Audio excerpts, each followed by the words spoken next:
I spend a lot of time now in the service of others, and that might be a group of people, kind of a description of a group, or it might be actual individual people. I spend a lot of time trying to support, mentor, and find ways of helping other people. It's not always been like that, to be honest with you. Earlier in my life, I was much more self-serving, or I would serve, my boss if I was working in a company, or I would serve the company. That's kind of how I had my mindset. So I was there to serve a person, my boss, or to serve the company's mission. But I didn't spend a lot of time thinking about serving others. I went to school in a really small liberal arts college. And when I was there, I studied music as one of my undergraduate degrees. And I was super serious about my studies. I was a singer, and I studied opera and musical theater and things like that. And one of the things about studying music is that rehearsal and practicing are a huge component of your time and your work. You spend hours and hours every day and week just practicing, just rehearsing. And it's all about improving your ability as a musician. And so by improving your ability, you're kind of focusing in, right? You're focusing in on your skills. How can I improve my work? There is, of course, a performative aspect to music, but that tends to be very short and very kind of not very long-lived. The amount of time that you spend inwardly focusing versus focusing on your audience is just not proportional. It's, much more time is spent looking inward than it is looking at your audience and trying to entertain your audience. So for me, studying music was really focused on kind of studying myself in some sense. You could think of musicians in a lot of the same ways as you kind of think of athletes. That might be a little bit of an exaggeration, but athletes have to spend a lot of time rehearsing, practicing. They have to spend a lot of time thinking about themselves and their bodies. And musicians in the same or in a similar kind of way. You're, again, always thinking about your ability to perform. And so other people were not really kind of front and center for me in that part of my career. They were only there to see me perform, but they weren't there in many other ways. So as my career began to progress, I started to become disillusioned because I saw that a lot of my work was kind of self-centered, and I wanted to kind of reach out beyond that and see if I could make that connection with other people. So I began looking for very serious volunteer opportunities. And I'm not talking about volunteering at a soup kitchen on a holiday. I'm talking about spending weeks in a new place to volunteer for a group of people that may need help in one way, shape, or form. So I looked at Peace Corps, and Peace Corps in the US is these long-term volunteer things that you can do all over the world. But I was kind of on my own. I was at a kind of an interesting juncture in my career. I'd already started working professionally, but I was still in school. And so Peace Corps wasn't a really great match. I was working full time, so I couldn't just take a year off and go somewhere. So I ended up finding an opportunity in Peru in a small boarding school there. And it was a 2-week program. I could go there for 2 weeks. I could help out to the best of my abilities. And just to see if that connection really made a difference to me and it really mattered. And of course, you hear a lot of stories about how these opportunities change somebody's life. And so I kind of went in with that kind of mindset. Okay, this might change my life. We'll see. I don't know. I'm just going to try it and see if it works. So this boarding school was really focused in terms of the volunteers, focused in on language and cultural exchange, doing odds and ends chores around the school. I, painted a bunch of rooms and buildings and walls.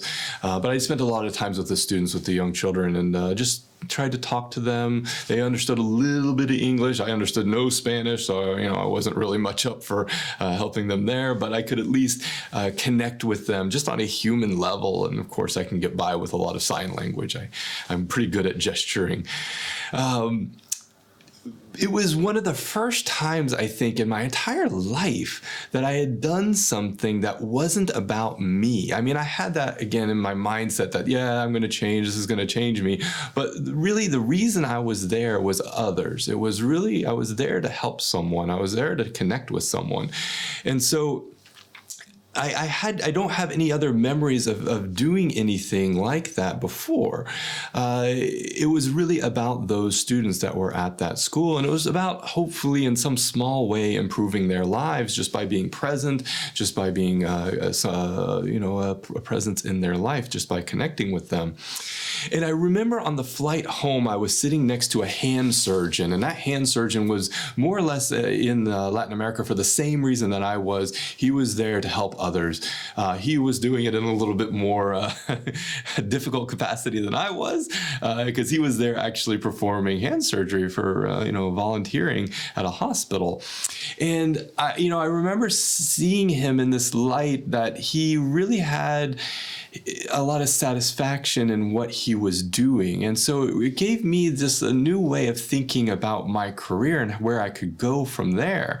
And so I made a decision on that plane that I needed to do something to help others, that I could no longer continue to work in the areas that I was working in, studying the things I was studying. I needed to make a dramatic change if I was going to have a career where somebody else benefited from my work. And so I started looking for new jobs almost immediately, and I started looking for master's degree programs. And I went through so many curriculums and so many different schools, just trying to understand what sort of master's programs are out there and which ones would I even be eligible to study. And then of those, which ones do I think could actually make a difference? I eventually started studying public health because it was one field where, even though I had studied business and music, it gave me a chance to kind of feed into that. And it was a career that I knew there was an opportunity there that I could help communities in a real and substantive way. I eventually went on to a career in human rights, and that's what I studied in my doctorate and what I do now in my work. And it came with a lot of sacrifices, a lot of time sacrifices, a lot of income sacrifices, but I have absolutely no regrets. When I look back on my career from the time when I went to that boarding school till now, the level of satisfaction and joy and happiness I have brought into my life through the care and support of others is tremendous. It's really helped. It's really just helped everything in my life, and I don't think I would change it for anything in the world. And of course, as a career, things like music and business are wonderful pursuits. I would never try to discourage someone from studying these areas or having a career in those areas. And you can have impact in those areas as well. There are plenty of musicians who do really great impact-oriented work. I personally needed more. I needed that connection to individuals who were in a position of need for the help and support and accommodation that I could provide in some reasonable way. And I found that connection at that boarding school, and I continued to try to reconnect throughout my career to those individuals that could benefit most from my work. So takeaway is this: look at your life. Do some self-reflection. Take a step back and think about your trajectory. Where did you come from? Where are you going? More importantly, think about who do you serve? Who are the people that could benefit most from who you are, from your knowledge, from your experience? Who could gain the most? And if you're not happy with where you are for whatever reason, see if you can help serve others. See if there are people out there who can benefit from your experience, from your wisdom, and from your knowledge.